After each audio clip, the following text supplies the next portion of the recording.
Welcome back to CC with Moxie. I'm here with another good friend of mine. This is Jenny Pike. Jenny, say hi to all our friends. Hi. Jenny is fantastical. She's been in CC for a really long time, but I'm going to let her introduce herself. Tell us about you.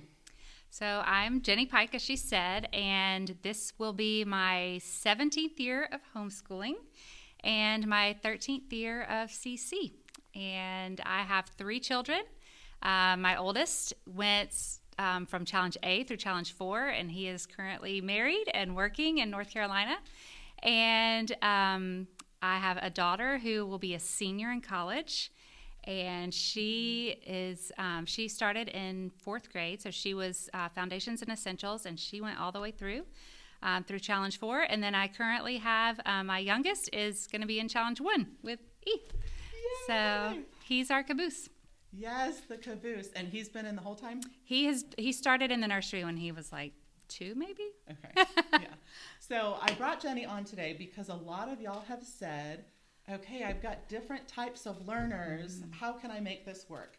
And Jenny is a Challenge A director in the area, and she has had kids that need a lot of different multi-sensory approaches and things, and so she's adjusted not only classroom time, but giving the moms tailoring tools at home to make CC work for many different styles of learners. Mm-hmm. Yes. We were just talking earlier, I said, what should I call it? We usually say tailoring, but then you said... Scale, don't bail. Scale, don't bail. I love it. So when Yes. we talk about tailoring assignments, it doesn't mean to just chuck it and not do it, right? It means to make it fit you. Absolutely. So Challenge A, what's the best way to ask this question? I guess, what are some different subjects that you were able to tailor, and how'd you do it? I think one of the things, before even diving into subjects, I think one of the things that is something you have to tailor and adjust to from the beginning is learning how to use the guide. It is it's different than the Foundations guide, and teaching, helping your kid walk through that guide. One of the things that I do in my classroom, and I know not every tutor does this, but it's something that you could do as a parent as well. In the back of each guide, there's a chart, like a little grid that has like Monday through Friday and all of the seminars listed. And when I'm directing Challenge A for the first 4 weeks or so, 4 to 6 weeks, we look at what's in the guide, we all read it together, but then I break it down for them for each day. Like, how could you do this at home? And obviously, parents can change that however they want to fit their schedules best. But we do that, and then eventually I will leave one whole column blank, and we'll look at it together in class and say, okay, well, this is what it says is due next week. Like, this is what we're to work on. How can we make that work? And they start filling it out themselves. So one is just teaching them how to schedule their work, because it's not a skill that a lot of them are used to. Mm-hmm. No. So that's one thing we do. But then the other thing that I found, I know a lot of people get really nervous about drawing the world. And so what I have found, some people absolutely love drawing and they look forward to it. Mm-hmm. Some are so scared, and some have really challenging issues with fine motor skills. And so we have found a lot of different ways to do that. I had one student that really tried drawing at first, and the mom said that, like, it was just a point of frustration to the point where there were tears every single time. So they did a blank map, and she would number it, and the child would identify the countries by just writing out based on the number. So they didn't do any drawing, and she still, she knew her stuff, but she just knew her daughter, it was not going to work for her to draw. I had a student this past year, and they traced, and we would start out every week in class. I had tracing paper, and we would lay it over the map, and I did it with him too, and his were better than mine, but very, very, such attention to detail. But, they would trace out the map, and then the way that we would review, I would say, okay, color Spain. And he would take colored pencils and color Spain. And so by the end of the year, he had like a little folder full of all of the maps he had done throughout the year.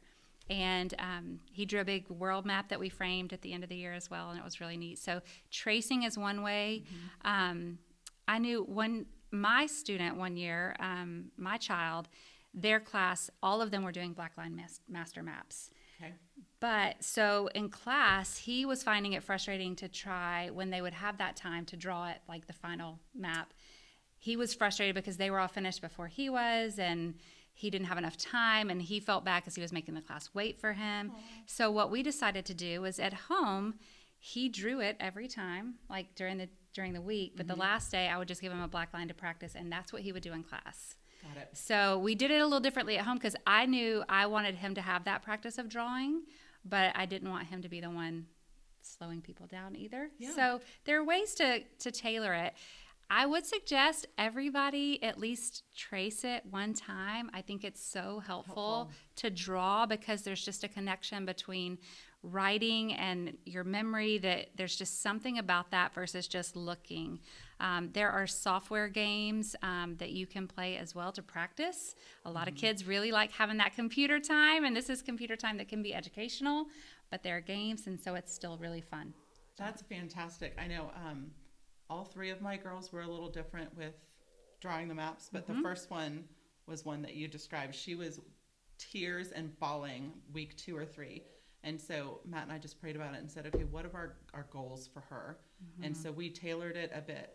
But my next 2 that went through Challenge A loved drawing the maps and couldn't get enough of it. And so knowing that it's a guide that you can tailor to fit your learner instead of a very strict, it's not the Bible. Right. That you can change it a little bit to make it work for you. I think that's great. Did you do any of that sort of thing at other subjects also? We did. So in Latin, Latin can be very overwhelming when the students pick up that Henley Latin book and it's all black and white, and it can feel very overwhelming. So some of the things that I like to do in class, and I also I try all of the things that I do in class, I try to make things that you could do at home as well. So, for example, when we were talking about, the noun endings, like we stacked cups to practice, and we would race because a lot of times these kids, even though they're in the challenge program now, they still need to move. So we would have a race and see if they could stack the cups in the right order. I had one that didn't really like to write a lot. Writing was challenging. So what I did was I wrote out the noun, and then on Post-it notes, like sticky Post-it notes, I wrote out the endings. And so I would have them up on the board, and you could do it on a piece of paper at home or, on your floor at home with index cards, but they would match the ending to the right noun. They would put the endings in the right order. Fantastic. And so they weren't having to write, but they were still practicing those conjugations. And so that is a way I think is helpful so that you're not doing all the writing. The other thing is, Jonathan and I this past year did most of the Latin out loud. Yes, and it's so helpful.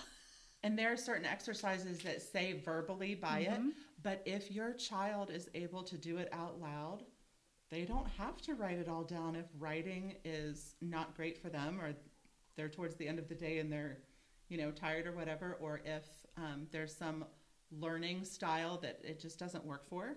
I say that to Essentials mamas all the time too.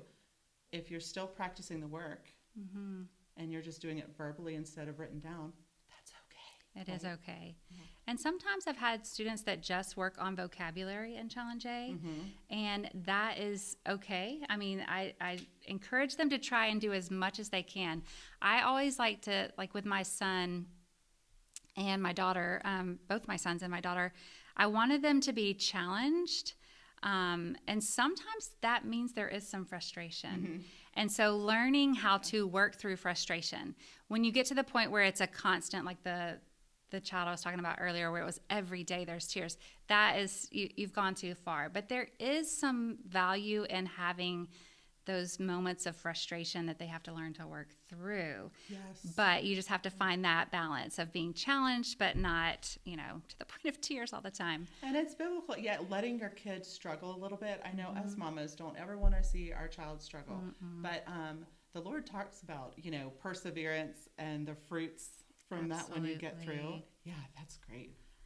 So when when you have a kid going into the challenge program, you will always have an orientation prior to school starting. And you'll also have a family interview with your director. So if you have concerns that certain subjects may be a struggle for your learner at home, parents all the time will bring up certain issues like that, and they'll say whether they have a diagnosis or not, like my kid struggles with handwriting or my kid struggles with whatever it is. And that's start one, communicate with your director, because if your director is unaware of that struggle, they can't do anything to help your kid in class or you help them at home. But usually we have some tools in our toolbox that have worked for us, other kids, or like I'm learning things right now that worked for you in Challenge A.